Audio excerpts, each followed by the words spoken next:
Hello and welcome to another episode of the Best You interview series. It's Gary here again. Thank you very much, as always, for taking the time to join me for this episode. And today I'm absolutely delighted to be joined by my friend, Executive Director of the Kissimmee Sports Commission, Jessica Beers, who is here to discuss her career journey, her interesting career journey that has taken her to the wonderful state of Florida with Experience Kissimmee. In her role, Jess has oversight of the administration and management of the Kissimmee Sports Commission, which includes pursuing new strategic partnerships on behalf of Experience Kissimmee. Previous to her current role, Jess served as a leader in sports, entertainment and transportation industries. Her past positions include Brightline Trains Florida, Tampa Bay Buccaneers, Orlando City Soccer Club and Dr. Phillips Centre for the Performing Arts. Jess graduated magna cum laude, which I discovered this morning through a Google search, with great distinction, with her Master of Arts in Early Childhood Education from Concordia University, St. Paul, and currently resides in Central Florida with her lovely wife, Gina, who I had the pleasure of meeting not so long ago when we were together for the NARSA convention in Kissimmee in Florida. Jess serves on the Howard Phillips Centre Community Leadership Council and is an active member in the Central Florida WISE, which is the Women in Sports and Events chapter. Now, here's a wee bit of a personal story from my perspective. Jess and I probably go back now, I imagine, a couple of years when the partnership was being established with Rangers Football Club and Experience Kissimmee. We had an opportunity to chat in the early stages. That then became the opportunity to partner on the NARSA, the North American Rangers Supporters Association convention in 2025. And we had a bit of a journey together to get that event organised, to get it off the ground, including all the preparatory work, all the preparation, all the support that was required. It wasn't an easy convention to organise from all parties' perspectives, but we managed to pull it off. It was a fabulous event, and the support that we received and the camaraderie and the patience and the understanding, specifically from Jess and by extension from her team, was so greatly appreciated. I was going to say so greatly experienced. I guess it was experienced as well. Play on words. Yeah, a little bit. Jess, this has been a long time in the making as well to finally get the interview happening. Thank you very, very, very much for joining me. Absolutely. I am honored to be here and help be a part. And again, good friend. Glad we met, Gary. All good work. Me too.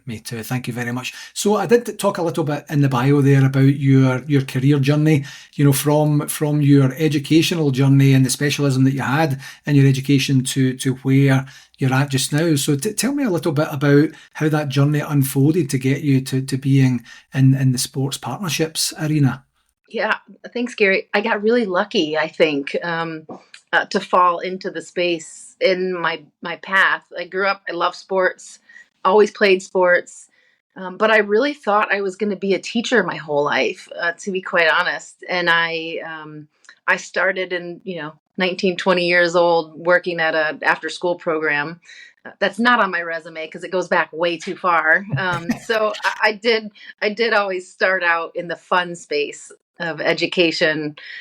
Went to college for many, many years, went to school, took some time off, went back to school, and ended up getting my master's in early childhood development. And so, and it was an honor to honestly go through one of the inaugural online programs, I think, in school at Concordia University.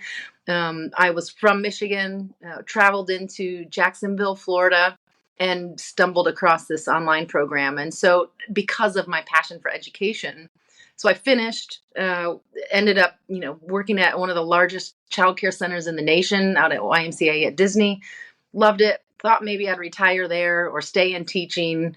And by some stroke of faith, I ended up falling into positions after teaching with Coca-Cola and Powerade, and which made my way and kind of laid the groundwork for sport and entertainment experience That took me to the Bucs in Tampa, and then by way of Tampa, I moved in and took a job at Orlando City Soccer Club, one of the, the 21st team in the MLS. So, I'm an American sport lover. I didn't know anything about soccer, but I grew to love the sport, and every position has taken me to the next one. So, yeah, I'm really thankful, super grateful, and I just continue on the path. Yeah, yeah, absolutely fascinating. Do you see any similarities at all between the education that you received about the education industry and the sports industry? Are there any commonalities that have served you within both? Yeah, I mean, we kids are kids. I feel like sometimes I'm still a kid in a very professional space. But there's a lot of learning that goes into education and in sports. So, if I didn't have the experience in education and working with children and families, I don't know if I'd be as successful as I am right now working in youth sports and having to deal with families when they travel, and their fears and apprehensions of where they're going to stay, and people are spending so much money, they're saving to come have amazing experiences through sports. So there's a lot of pressure. So I think there's some really cool commonalities between easing the minds of students and parents and easing the minds of athletes and parents as they travel. So yeah, it's been fun. Yeah. And in terms of the roles that you've performed with the Buccaneers, with Orlando, now with the commission and such, how prevalent is it that you would have a female in the roles that you've performed? Has there been some sort of pioneering involved there, or is there if I could say, like almost like a niche of, and there's lots of women in sports, but they only do this sort of thing? Yeah, it was hard. I fell into the strategic partnerships, or, as known as sponsorship world, a little bit early on, even in, the days where I worked for, Coca-Cola. There was a lot of sponsorship elements and partnership elements. And as you evolve in sports, and my first professional sports role was with the Tampa Bay Buccaneers, it is a heavy sales position, sales-minded position. There are, corporate benefits and corporate revenue aside from your general ticket sales that has to be, produced in a revenue generating environment. And so those were always, just, back in the time when I worked at in the NFL, and were, heavy, male dominated roles. The Bucks were great. They had a level playing field. I worked with really amazing people on the, chief partnership side. So there were a lot of really great mentors that helped from a sports marketing position, and then helped roll me into what was and what is now known as a heavy sales position. So I think there was a lot of underrepresentation over the years, but I don't, there isn't a bad thing I can say about the sports teams I worked for. They were, between the Bucks and Orlando City Soccer Club, they've, kind of paved the way to bring on women in leadership roles. So I feel really grateful for that, because not all professional teams or clubs have that momentum. And I would see it in meetings, and I would see it in travel visits. And there were times where I would probably be one of few females in the room. Yeah. But I had great leaders and great male mentors that really helped me understand and navigate a space of underrepresentation. So it's been kind of cool to see the growth, honestly. Yeah, and that's standing on the shoulders of many women that came before you, I imagine, and I imagine also to compound, being one of, if not the only woman in a room now and again, and not having sports as your background, especially in the early part of your career. I've had that in my own project management career, where I moved from one industry to another, and there's a snobbery that goes along with that, and it's not gender specific at that point. Yeah. It's just someone saying, "You've never been in oil and gas. Why are you here then?" And saying, "Well, I've been in project management for 20 years. I know how to do this. So if you get out of my way and let me manage the project, I'll do that." So, but if I was having that plus, people saying, why is this guy here? Why, like we don't have guys here. It would be distracting, quite frankly, Mhm. because then I'm almost in a performance mode to try and, or over trying, maybe, and that's probably the better way to say it, is to Mhm. say I'll prove you, and then it becomes more of an effort to put on this performance to show Yeah. people that you actually deserve your seat at the table. Yeah, I'm so competitive by nature. I grew up playing sports. I always, wanted to be the best. Any sort of, Myers-Briggs test or number, what number are you? I feel like I'm an eight, on all these other scales of, leadership and, who you are as a person. But I think by nature, I'm really competitive. But I also really love to work genuinely with existing teams. I can't, in all of these roles, or even in my current role coming in, I don't think anyone wants to come in and reorganize what a structure would look like, or come in as, the new girl and try to shake things up too much. There's a genuine belief, in my opinion, that you have to genuinely care about the people that you work with in order to be successful, because I've been in some of those situations where I haven't. It's not a bad thing if you don't get along with someone or just don't jive well. I mean, we see Yeah, that in sports too. yeah, You can like someone, or but you can't necessarily work well together. So I came in, and I have come in quite a bit as the new girl to the team, but pretty soon you start to build a camaraderie and you start to learn about each other, and you lead by example and you do the work. So you pull your yeah. sleeves up, you do the work, you get the respect of your team, and you believe in each other, and a lot of the rest kind of seems to fall in place. Yeah, definitely. There's an absolute, walking the walk, so to speak, to say, because most new leaders will come in with a platform of some description to say, this is who I am, this is what you can expect from me, this is how we'll interact, communicate, this is what I'll do for you. And then their actions and behaviors and results maybe are not commensurate with what their original, stump speech was. Yeah.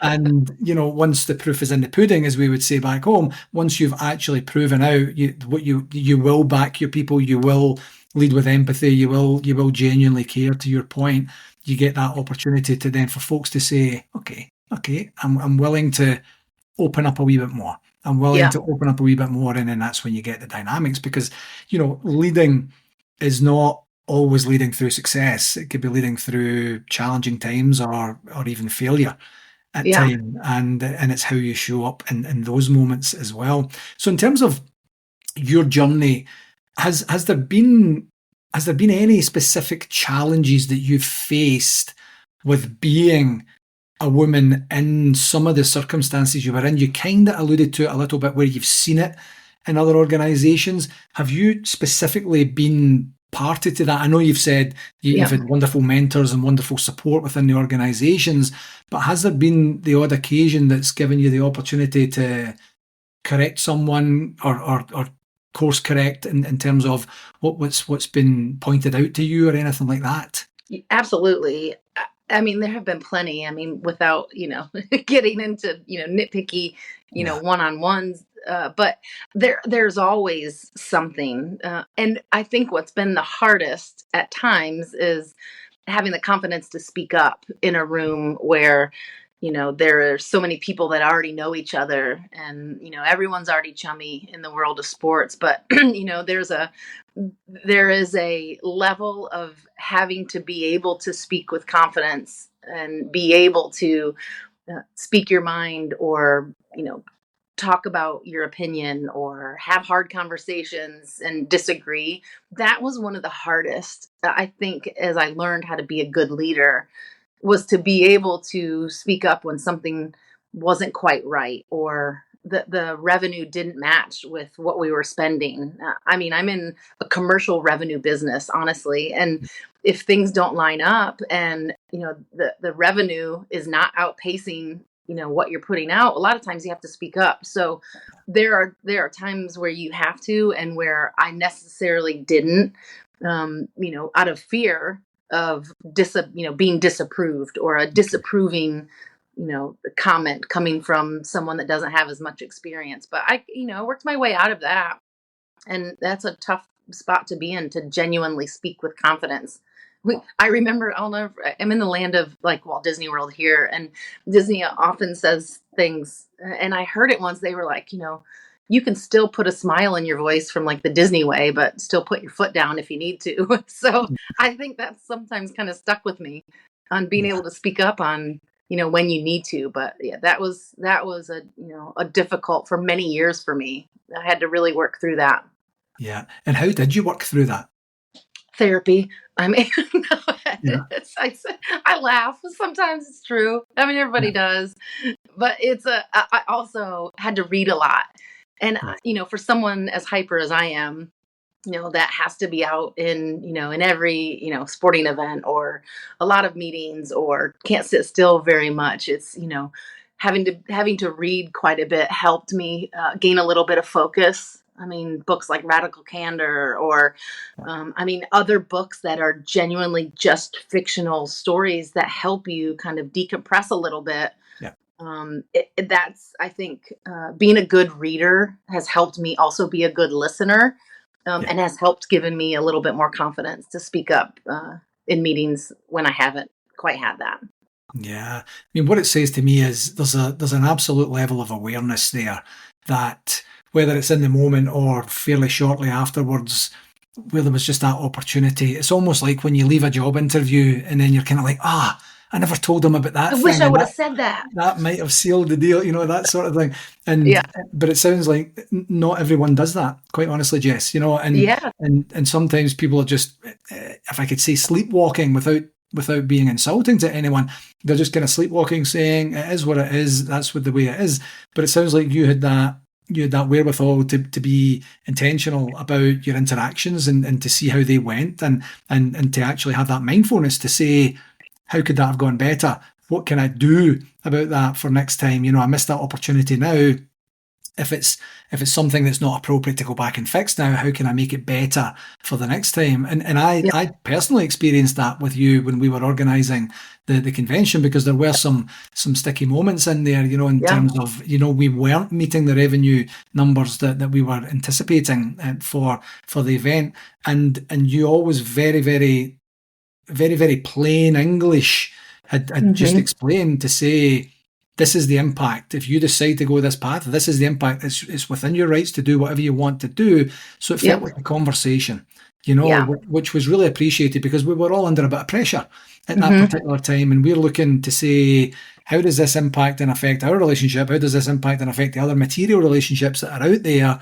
And I always felt that I was getting what I needed to get from you. You were imparting the information. It wasn't biased in a way where it was coercive, but you were saying, you're asking me a question, I'm going to tell you the answer. You can do what you need to do with the information as well. And that was really, really, really appreciated. So testimony to the thank you. Therapy and the reading work that you've done.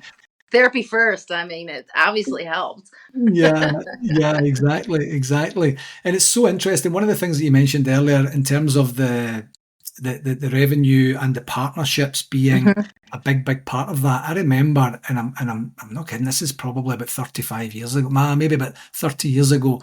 I had a bit of a debate with a good pal of mine where I was a season ticket holder at Ibrox at Rangers, and he basically said, you don't matter to Rangers. And I said, explain yourself, and he said, the season ticket holders or the season ticket revenues are only a very small portion of the overall club revenue. I says, I'm aware of that, but that doesn't mean that I don't matter.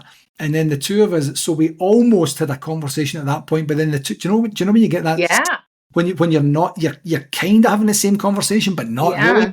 Yeah. That's what we were talking about. And he says, no, you don't matter. Like, if you go away, someone else will take your space. I says, but my space matters. My £350 a year matters, because if someone wasn't to fill that gap and it was the same for the other 45,000 people, then we're talking about a different thing. But he was trying to say, you're just small potatoes compared to, for example, a Coca-Cola or any of the major sponsors that they have.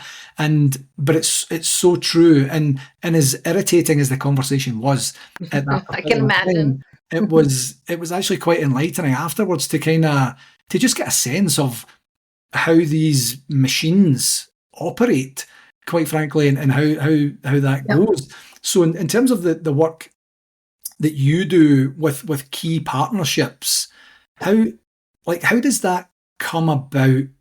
If you were sitting with a blank sheet of paper saying, I'm planning for next year's revenues for the Sports Commission here, and we need some new ideas or to re-engage with some existing people, is there a specific particular, well-established process, or does it go with the flow depending on the climate? Yeah. Well, first I want to address the not mattering in sports, because I think it's a really important distinction between ticket sales, corporate sponsors, and all things revenue generation. I think that the reason I love being in strategic partnerships and working for sports commissions and doing the work in sport and entertainment is because revenue does not have leverage, in my opinion. And that is why I think I am successful, is because everything has to start with the conversation, and strategic objectives have to be met. Yeah. I'm not saying that revenue isn't important, but I'm saying that revenue isn't necessarily, in the way that I operate, leverage for decision making. And that's important, because then you build really good partnership portfolios, and you build responsibility in working with really good people or really crappy people that you don't want to work with. And so you can soon figure out, who it is you would like to work with, based on just getting to know each other. From a current role and perspective, of course, I can't give away all of our top secrets, because the Sports Commission space is very competitive, even in the state of Florida. But I'll say this. I'm very fortunate to have walked into a team that was really already existing and doing great work. And we're a county that is rapidly growing. We're a county that's in competition with many other sports facilities throughout the state. But our main objective, because we are tourist development tax generated through the county, our main objective is to market the destination to travelers so that they are staying in our destination. Yeah. And that's the same through youth, amateur, and professional sports. We're doing it. We're building relationships. We're making sure that they have everything that they need to have an amazing experience while they're visiting Kissimmee and Central Florida area. So there's no magic sauce. There's a great team effort that it takes. There's a building of relationships. There's a building and providing experiences for our events rights holders. I learned it early on in college, I think, and it stuck with me. It's the E, the R, and the E, like the environments that we create, the relationships that we build, and the experiences. So there's a lot that goes into that we do. But, from a strategy session, I can't tell you, because I don't want anybody else to steal my thunder, but we're doing pretty well. We're doing well, and our numbers are pretty public in our annual reports. So I'm thankful for that. And we've got a great team. Yeah. I love the way that the E, the R, and the E, I love that as well. I think I would try and maybe adopt some of that going forward. But I was going to say, before you even said the E, the R, and the E, was about establishing a rapport and establishing a relationship and mutual understanding. This is where you're coming from. This is where we're coming from. Do we have common interest enough in the ability to be able to help and support each other towards achieving our strategic goals, of which revenue would probably be one of those things, but not having that as first on the table, you have that opportunity to truly go levels, not just a level, levels deeper, to say, are we actually understanding each other? Yeah. Are we actually a good fit? Is this going to be forced? Is this going to be natural? Is this going to be enjoyable? Is this going to be difficult? And establishing that up front. So I imagine part of that, I know part of that comes from the true personalities of people involved. You have to want to be able to do that. You have to really genuinely be curious enough with your partnerships to say, there has to be a way. Like, I feel the connection, but we just don't seem to be creating, a collaboration yet. How can that be? And really trusting your gut. And I can imagine that's where you are. And sometimes we just run out of opportunities or run out of space here. The state of Florida in general is a desired destination for sport. Yes. And Yeah. so there are times where we have to have those conversations, and we might not have the room for a soccer tournament that's coming in from a Thursday to a Sunday at the date that they need. Yeah. So we have to be delicate in either one, finding them another county that can, be a place for them, because we still want them to come to the state of Florida. Yeah. So we become a good referral network for them, but we build these relationships so that they know that they can come back to us to Yes. support whatever their event needs are. But Yeah, we've had to have the hard conversations. We can't, we have to turn people away. Yeah. And there's a big difference between saying no and saying I can't. Correct. And if you can soften it and manifest the Yeah. conversation in that way. So in terms of your volunteering work, I mentioned the Central Florida WISE chapter. What are WISE all about? What are they hoping to achieve? Because I know that this is nationwide and actually maybe even North American wide. I did a bit of research when we first started chatting about this. But what sort of activities do you get involved in with the chapter? It's great. I hope that they expand a little bit more into Osceola County. It's Central Florida driven. All of the chapters all over. And I believe we're a pretty new chapter here in Central Florida, but Women in Sports and Events has been around as a resource. I don't even know when their inception was, but, a great network of collaboration, a great network of being able to lean on support, especially locally. And they do a really great job of monthly, quarterly, annual events and honoring women that do good work in the community. So it isn't always simply a networking event to celebrate the women in business. There are some action items and roles that help in the development and the process and the opportunities to be a really big support. So I like to see the direction of it. It's a new chapter. I'm at, I forget that I'm like at the, older. I'm not like newly into my career, and I still feel like I go into those meetings like, the new kid on the block. Yeah. But there's an active like mentoring role, I think, not just in WISE. They do an amazing job of like mentorship, but mentorship comes in like day to day. I mean, if anyone that you're talking to, it doesn't have to be in an affiliation or a chapter or an event. You can mentor just by the act of doing and just by the act of leading by example. So I love the great work they do. I love some of the founders of the chapter. I've worked with them and the women in many roles, and I think they do admirable things. So I haven't been as active. I'm not going to fib a little. I think I'm putting WISE in there, but I do owe, and I'm saying this to you, I owe them more of my time. So I'm saying that publicly so that I hold myself accountable for being and playing a more active role in my membership. Wonderful. Yeah. You know what I typically find, if this helps you feel any better at all, Jess, is from a volunteer perspective, it's ebbs and flows. You do what you can when you sure can. Sure is. Yeah. And the people who are in it for the long term and really truly are connected to the mission, they understand that. Yeah. The people that might be kind of like, oh, there she's back again, finally, that sort of thing.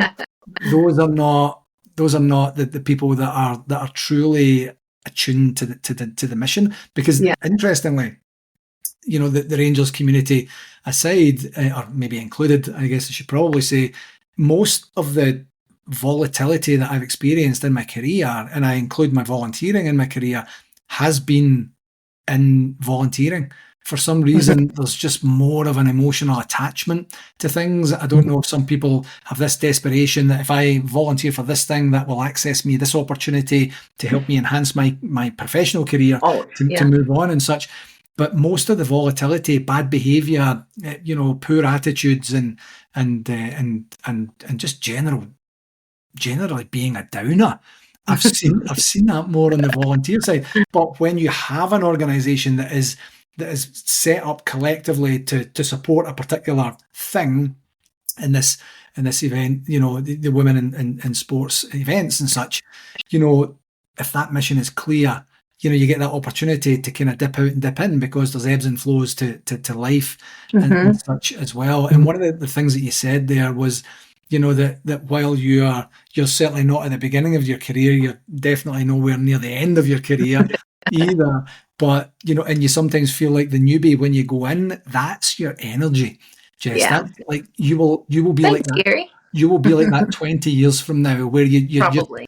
you burst into a room, you have presence, you have energy. People are attracted to that. People are drawn to that, and it's just one of these things where you're always going to attract the right type and style of people to you Thanks, too. Gary. That's Aw.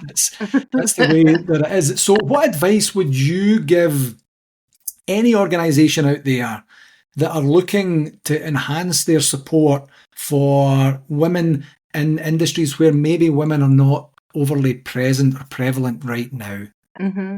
I would say just don't overlook it and make it a part of your strategy. Of course, I mean, I'm still learning, in the space of strategic sports marketing, what's driving the most value versus the spend. Yeah. But it comes in many different ways, whether it's the recruitment of women in leadership roles, it's, diversity initiatives that are still there in any of our organizations. I would, firmly say just don't overlook it and create a strategy around it that works best for you. And this could be a personal strategy. It could be a corporate strategy.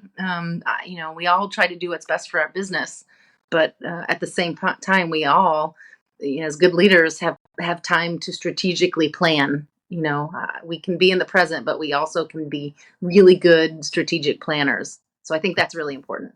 Yeah, absolutely. Considering your legacy, what do you want to be? What do you want to be known for? What do you want to be in your wake? Do you want it to be destruction and Ooh, devastation, no. or do you want it to be something more progressive that was more expansive in opportunity?